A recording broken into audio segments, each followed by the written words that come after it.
Assalamualaikum warahmatullahi wabarakatuh. Alhamdulillahi rabbil alamin wa bihi nasta'in ala umuri dunya waddin. Asyhadu an la ilaha illallahul malikul haqqul mubin wa asyhadu anna Muhammadan abduhu wa rasuluh shadiqul wa'dil amin. Amma ba'du, kaum muslimin wal muslimat, para pemirsa yang dirahmati Allah, alhamdulillah pada saat ini kita bisa bertemu dalam kajian-kajian Islam. Mudah-mudahan kajian ini akan bisa memberikan manfaat,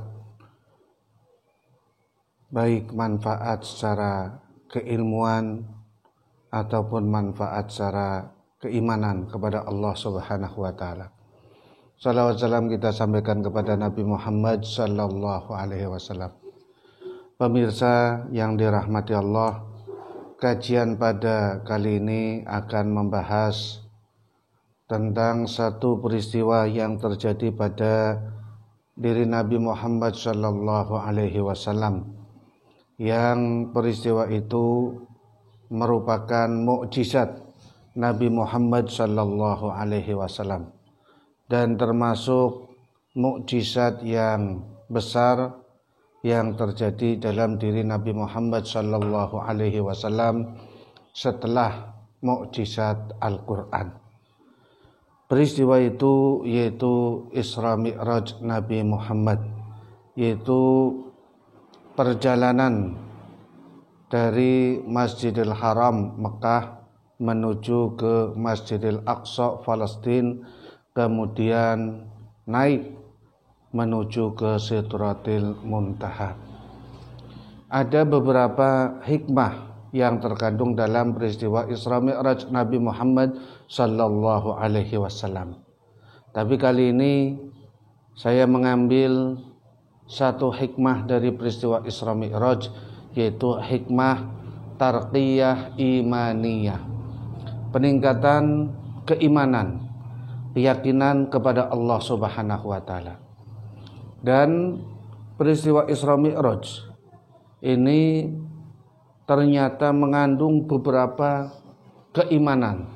Bukan hanya keimanan kepada Allah Subhanahu wa taala, tapi peristiwa Isra Mi'raj ini melibatkan iman kepada Allah Subhanahu wa taala, iman kepada malaikat Allah Subhanahu wa taala, iman kepada kitab Al-Qur'an, iman kepada para nabi. Hal ini karena begitu penting peristiwa Isra Mi'raj melibatkan berbagai pihak. Di dalam Al-Qur'an Allah Subhanahu wa taala mengawali kisah Isra Mi'raj dengan kalimat subhana. Subhanalladzi asra bi'abdihi lailan. Biasanya kalimat subhana ini kalimatut tansih ataupun kalimatut tasbih. Ini sering digunakan ketika Allah Subhanahu wa taala akan menerangkan sesuatu peristiwa yang di luar akal manusia, di luar rasio manusia. Bahkan kadang-kadang rasio manusia itu tidak bisa menjangkau suatu peristiwa. Nah, demikian juga dengan peristiwa Isra Mi'raj. Peristiwa Isra Mi'raj di dalam ayat ini Allah memulai dengan kalimat subhana, yang ternyata memang peristiwa Isra Mi'raj ini bisa membuat orang beriman kepada Allah Subhanahu wa taala, atau bisa membuat orang ragu-ragu dengan keimanannya, atau justru mengingkari peristiwa tersebut. Sebab dalam peristiwa itu perjalanan Nabi Muhammad sallallahu alaihi wasallam mulai dari Mekah sampai ke Palestina, kemudian ke Sidratil Muntaha, yang dilakukan secara sangat singkat dari segi waktu, yang bisa dilakukan oleh manusia pada umumnya. Yang pada umumnya pada saat itu bisa berbulan-bulan sampai dari Mekah sampai ke Palestina, pada saat itu pun dengan berkendaraan kuda ataupun onta. Tapi ini dilakukan oleh Nabi Muhammad sallallahu alaihi wasallam dengan waktu yang sangat singkat, bolak-balik lagi. Dari Masjidil Haram Mekah menuju ke Masjidil Aqsa Palestina sampai ke Sidratil Muntaha. Ada beberapa alam yang ditembus oleh Nabi Muhammad sallallahu alaihi wasallam. Yang pertama alam nasut, alam manusia. Yang kedua alam malakut, alam malaikat. Yang ketiga alam lahut, alam ketuhanan. Masing-masing alam ini mempunyai karakter yang berbeda, yang tidak bisa ditembus oleh siapapun. Alam nasut, alam manusia. Minal masjidil harami ilal masjidil aqsa. Dari Masjidil Haram sampai ke Masjidil Aqsa. Dari Mekah sampai ke Palestina. Ini alam nasut, ini alam manusia biasa. Kenapa? Bisa dilalui, bisa dijangkau oleh setiap manusia. Tetapi oleh Nabi Muhammad sallallahu alaihi wasallam disingkat, diringkas. Seperti tidak ada batas ruang dan waktu. Yaitu hanya setelah Isya waktunya sampai sebelum maghrib, sebelum subuh. Nah, dari waktu setelah Isya sampai sebelum subuh, Nabi Muhammad Shallallahu Alaihi Wasallam melaksanakan perjalanan Isra, alam nasut. Tetapi yang dilakukan oleh Nabi Muhammad Shallallahu Alaihi Wasallam ini tidak bisa dilakukan oleh manusia siapapun. Nabi Muhammad yang dalam hadisnya berkendaraan unta atau buruk, yaitu barkun kilat yang dibarengi oleh malaikat Jibril alaihissalam. Buruk ini kemudian digambarkan dengan sebuah atau seekor hewan yang kemudian digambarkan lagi dengan seekor kuda yang berkepala seorang perempuan. Nah, tentunya ini yang tidak dibenarkan. Buruk dari segi maknanya adalah kilat. Apakah bentuknya berbentuk hewan atau berbentuk yang lain? Wallahu a'lam. Nabi Muhammad hanya menggambarkan agar orang itu paham bahwa Nabi Muhammad dalam peristiwa Isra Mi'raj menggunakan kendaraan buruk. Kalau saya memaknani bahwa yang digunakan oleh Nabi Muhammad adalah buruk, semacam kendaraan tetapi berasal dari kilat, sebangsa cahaya. Kemudian begitu cepatnya perjalanan Nabi Muhammad dari Masjidil Haram sampai ke Masjidil Aqsa sampai ke Sidratil Muntaha. Kemudian alam yang kedua alam malakut. Alam malakut ini tidak bisa dijangkau oleh manusia, hanya oleh para malaikat saja. Baik dalam perjalanan dan di dalam alam malakut ini tidak ada ruang dan waktu yang tidak bisa digunakan oleh malaikat. Tetapi ini oleh Nabi Muhammad Shallallahu Alaihi Wasallam bisa. Nabi Muhammad bisa menembus alam malakut.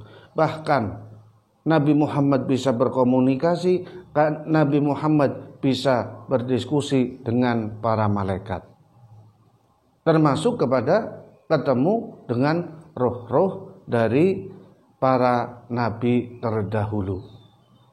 Kemudian setelah alam malakut sampai ke Sidratil Muntaha, Nabi Muhammad menuju ke zat Allah Subhanahu wa taala atau yang disebut dengan alam lahut, alam ketuhanan.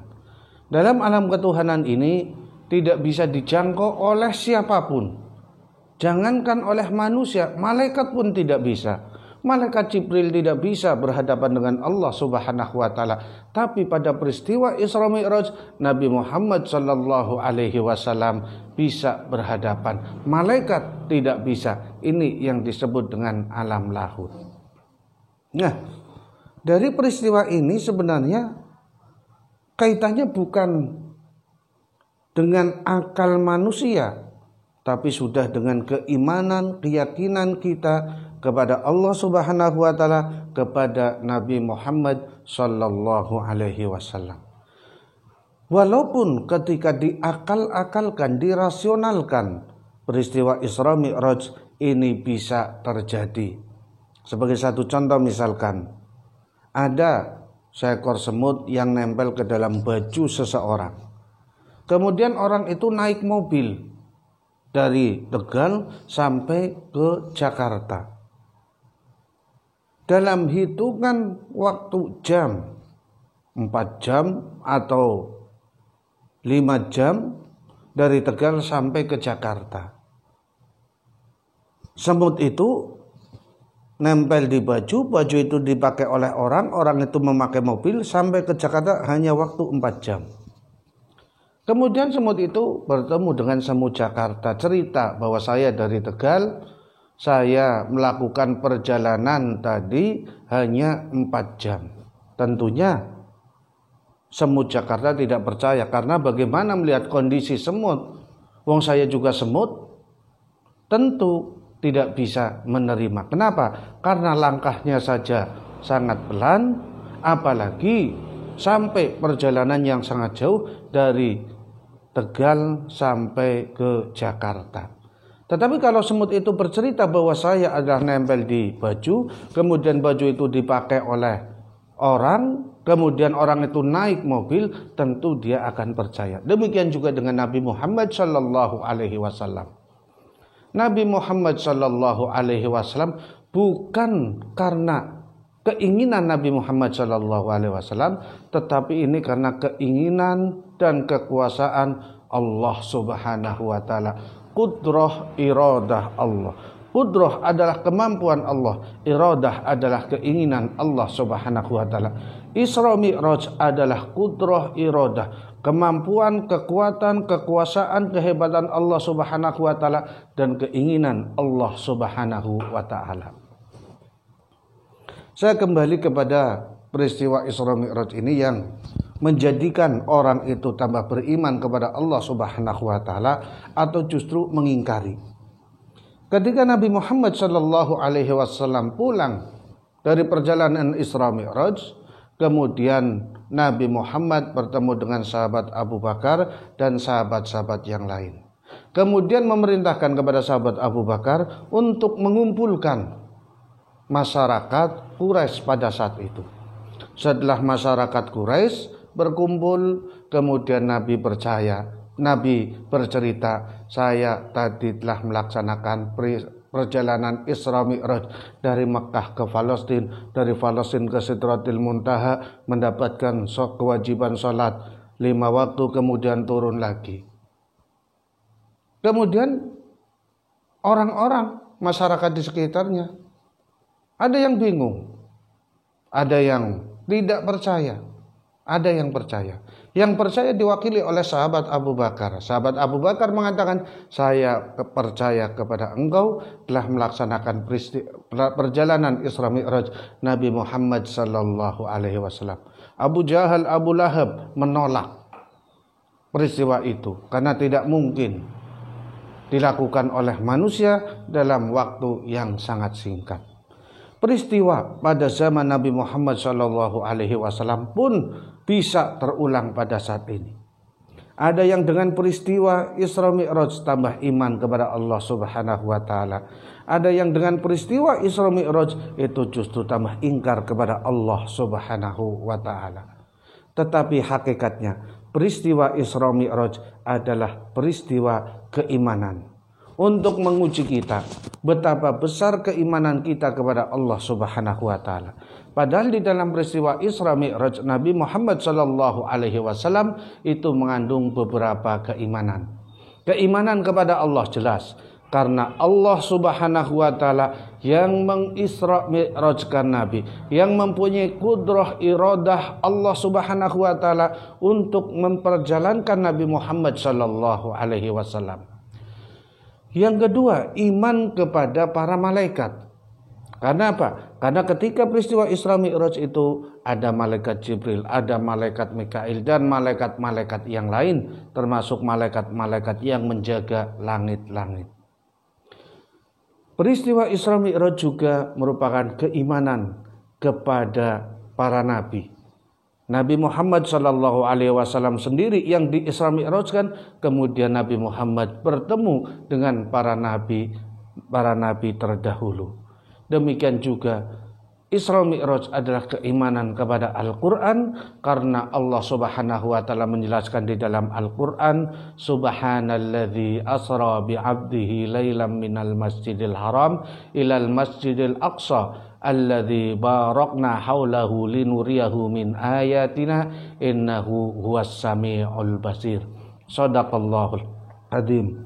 Mudah-mudahan bermanfaat bagi kita semua, dan barangkali ada kesalahan dan kekurangan, saya minta maaf yang sebesar-besarnya. Assalamualaikum warahmatullahi wabarakatuh.